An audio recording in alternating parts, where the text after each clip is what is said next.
ST कर्मचारी पुन्हा एकदा आंदोलनाच्या पावित्र्यात आहे। एसटी कर्मचाऱ्यांना मार्चचं निम्मच वेतन मिळाले। पुण्यात एसटी कर्मचारी आक्रमक झालेत।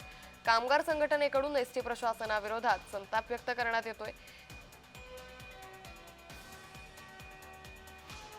एसटी कर्मचाऱ्यांना मार्च महिन्याचे 56% वेतन मिळणार आहे। वेतन पूर्ण द्या अन्यथा आंदोलन करू असा संघटनेने इशारा दिलेला आहे।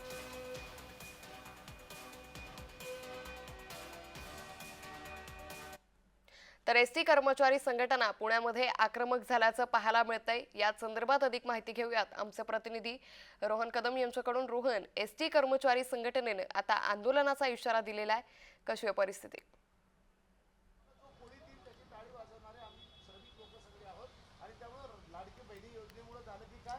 खरं तर अगदी बरोबर आहे। मागील काही दिवसांपासून सातत्याने आपण एसटीचे आंदोलनं पाहिलेत, परंतु सगळ्यात महत्त्वाचं म्हणजे ही लाल परी जी आहे ती महाराष्ट्राची जीवनवाहिनी मानली जाते आणि गेल्या अनेक दशकांपासून ही लाल परी जिवंत ठेवण्याचं काम जर कोणी केलं असेल तर ते एसटी कर्मचाऱ्यांनी केलं आणि त्यांचंच अतोनात हाल जे आहे ते मागील काही दिवसांपासून आपल्याला पाहायला मिळते। आपल्यासोबत हे सगळे कर्मचारी आहेत।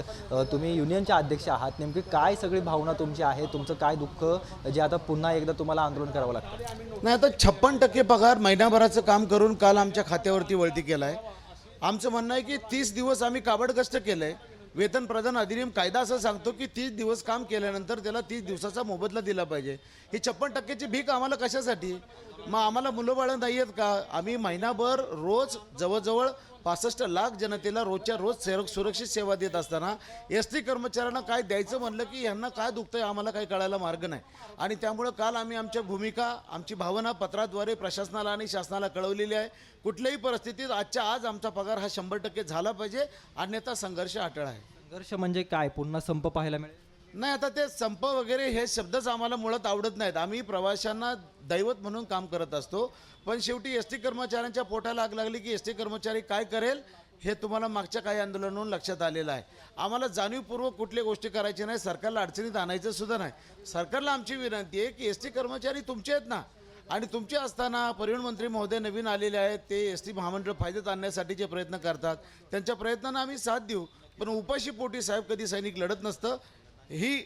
हे आव्हान माझं त्यांना आहे आणि म्हणून तातडीनं आम्हाला पगार 100% द्यावा। काही वर्षांपासून खूप मोठी आंदोलनं झाली, संप झाले, त्यावेळेस एसटी कर्मचाऱ्यांचे सातत्याने पगार वाढायची मागणी केली। काही 4-5 हजार रुपये त्यावेळेस वाढवले होते, ते व्यवस्थित मागील काही वर्षांपासून येत होते का? आणि आता अचानक तुमच्या पगारामध्ये का कपात केली गेली? यामध्ये कुठल्या योजना भर पडली राज्य सरकारमध्ये म्हणून तुमच्यावरती सगळा अन्याय होतोय? नाही, मागची जी आंदोलनं झाली, सदावर्तींचं जे आंदोलन झालं ते प्युअरली त्यांचा TRP वाढवणार होतं। त्यांनी स्वतः बिग बॉसमध्ये कबूल केलं की माझ्या मनात आलं म्हणून मला सरकार पाडायचं होतं म्हणून मी आंदोलन केलं, त्यामुळे एसटी कर्मचारी त्यांना काय लक्षात घेत नाही, मोजत पण नाही। दुसरं आंदोलन कृती समितीचं आत्ता झालं माननीय एकनाथ शिंदे साहेबांच्या काळात। एकनाथ शिंदे साहेबांनी 1/4/20 पासून आम्हाला 6,500 रुपये मूळ वेतनात दिले। फरकाचे 5 हप्ते गेल्या महिन्यापासून संपले, म्हणजे परत पगार आमचा कमी झाला आहे। आमचं म्हणणं आहे की ते जे जाहीर केले ते पैसे आम्हाला त्याचे फरकाचे हप्ते मिळाले पाहिजेत। महागाई भत्ता आम्हाला राज्य सरकारप्रमाणे मिळतो, आता 53% राज्य सरकारला झालं, अजून आम्ही 46%वरतीच गटांगळ्या खातोय। म्हणजे 53% झाला तर आमचा घरभाडे भत्ता 10-20-30% होईल।